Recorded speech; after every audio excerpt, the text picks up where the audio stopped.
My fiancée Faye has had a sleep disorder since she was a little girl. Night terrors, sleepwalking, sleep talking, etc. This condition is generally under control, but is exacerbated by stress or trauma. A few days ago, we went on vacation and stayed in a cabin owned by her parents in Pikes Peak, Colorado.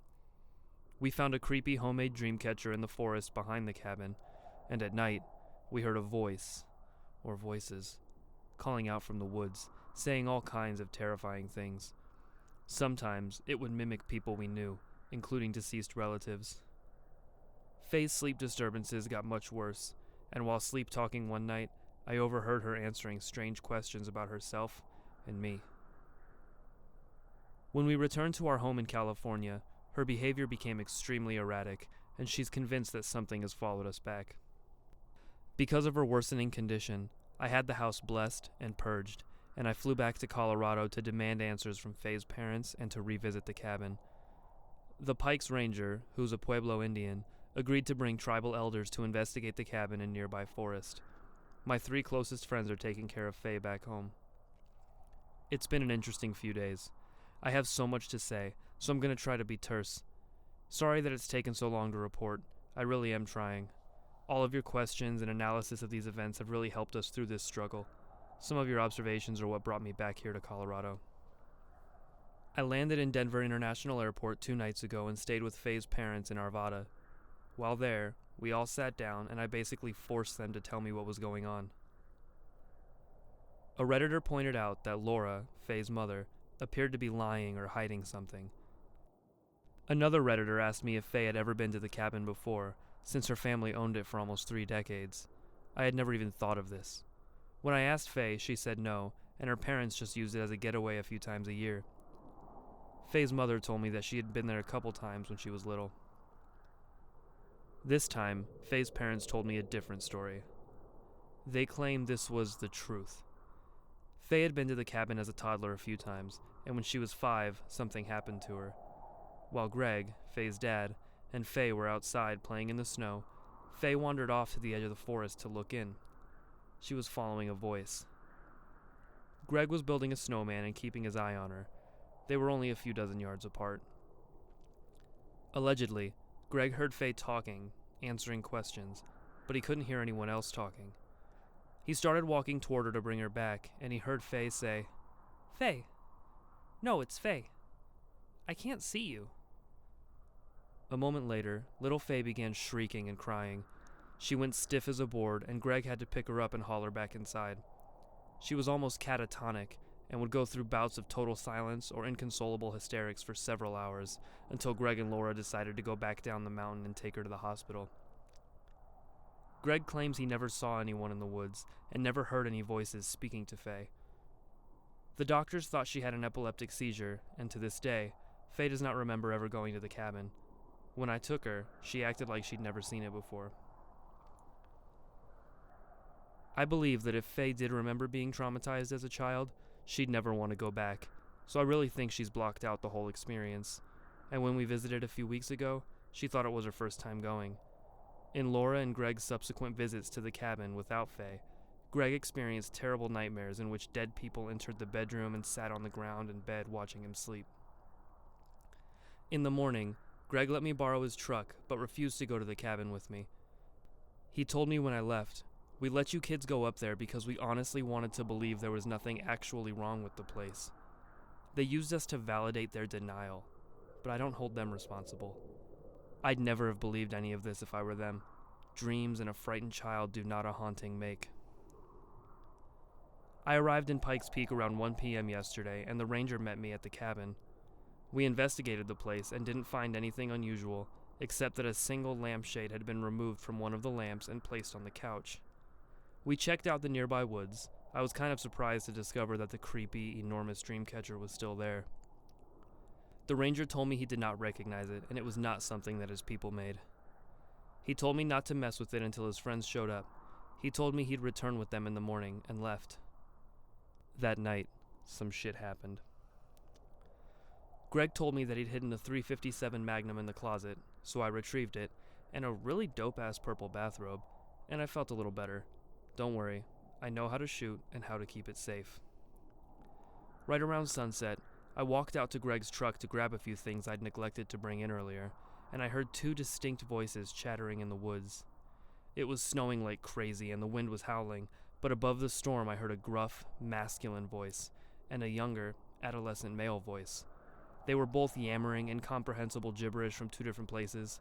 I hurried back inside and locked the door. The stuff they were saying was pure madness. It made no sense. "Put them up! Up there in the trees!" And, take and take. Walk on down there. Go ahead. I just sat there imagining psychotic cannibals jabbering with their tongues hanging out and their eyes rolled back in their skulls. I figured they'd come out of the woods as soon as it was dark. I tried to reach out to Faye back home, but my phone wouldn't get any reception in the cabin. The storm was too strong. I tried to play video games on the SNES, but I was so distracted by all the sounds outside. Every single noise the blizzard produced caught my ear, and so my imagination manifested all kinds of horrifying creatures slinking around out there in the dark. When I finally went to bed, the wind died down a bit, and I heard a few more voices. There was a distant, high-pitched wail that echoed across the entire mountain. There was a child crying, saying something like, "Put me down in the hole!" And, "It's so deep you can crawl forever." But his voice sort of glitched. It would suddenly become deeper, as though a grown man were doing an impression of a little kid. I also heard someone hacking and vomiting and crying, begging for help. I didn't fall for any of it.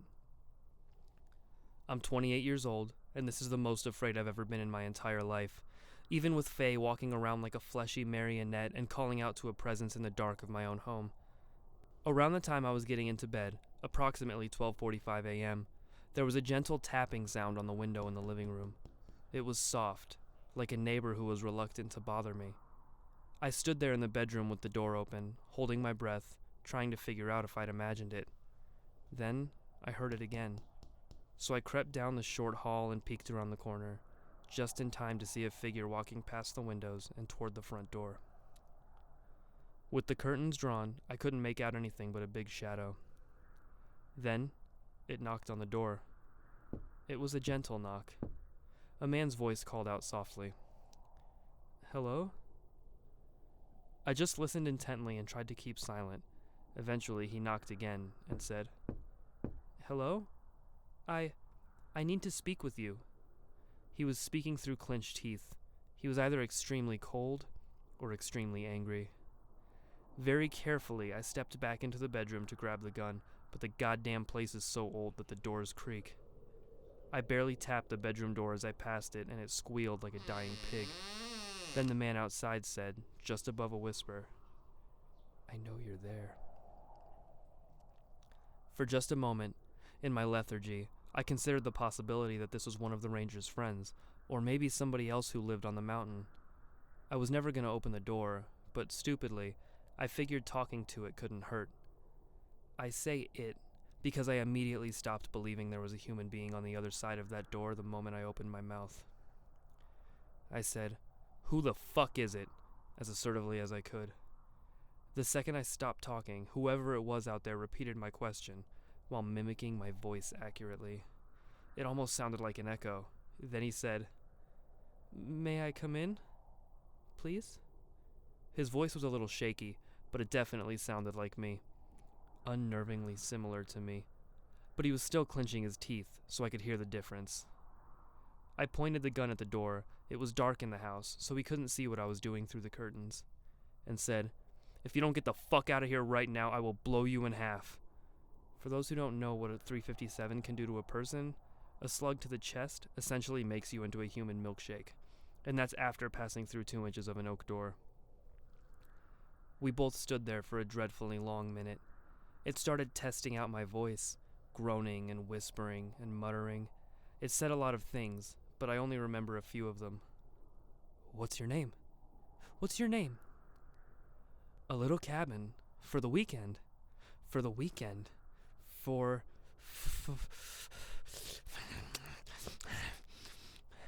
They're lying. They're lying.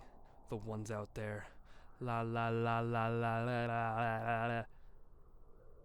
You aren't alone in there, and I'm not alone out here. What's your name?" And, "You go up in the trees or down in the hole. That's where you go. Oh, they'll find you, either way. The sound of my own voice making these horrific noises and phrases set every inch of my skin on fire. I can hardly describe the physical sensation of fright this intense. It was almost like having a bad fever, hot and cold and wet and sticky all at the same time. I shouted for it to leave and said I was armed.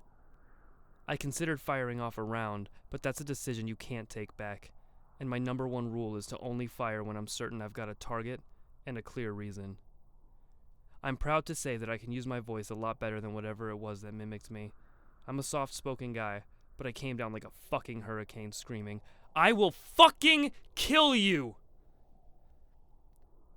He replied simply, in a softer tone of my own voice, "I will fucking kill you." Then it went back to babbling gibberish and knocking politely on the door over and over and over.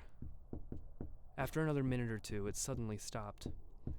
The last thing it said was, "I know where she is." Then it kicked the door, and I mean harder than any human could possibly kick a door, and ran off. The boom was so loud I couldn't believe the door didn't implode in its frame. The person or thing bounded down the wooden patio and off into the snow, and I swear on my life and honor, it sounded like a horse or some other four-legged animal charging off into the woods. A child's laughter rang out, and then everything was silent. Needless to say, I remained in a cat-like state of delirious paranoia for the rest of the night. The storm picked back up, and I did not hear anything else. I spent the whole night debating whether the thing at the door was talking about Faye. I tried to convince myself that it was just yammering more nonsense like all the voices I've heard up here, but the way it spoke that sentence haunts me even now as I write this. Its voice, my voice, was purposeful and restrained. It chose the words carefully, and it knew exactly what to say. I've been thinking a lot about what Redditors have been saying about Faye being some kind of doppelganger. When I first saw the nude woman on my car, I thought it was a trick to lure me into the woods where the voices lie. I thought the real Faye stopped me from leaving the cabin. But many of you have pointed out that the reverse could be entirely possible, given how the Faye I took home to California is behaving. Given how she's failed all of my tests, and given how her engagement ring has been missing since we got home. So I sat there for hours, considering whether I should go into the woods during broad daylight to search for my fiancé. Of course, it is a stupid idea, but now I understand why people in horror movies do idiotic things. If I'm not looking for her, or for answers, why am I here? I need to know what I saw that day in the driveway, and I need to know if there are many voices or just one. And I need to know how to get all this back to normal. I listened to music on my iPod and desperately tried to distract myself by reading news articles online until daybreak. Most of them wouldn't load because the gods of internet have cursed this cabin. Around 4 a.m., I got up to get some food from the kitchen, and I opened the window curtain a tiny bit to see if anything was going on outside. A ton of snow had fallen.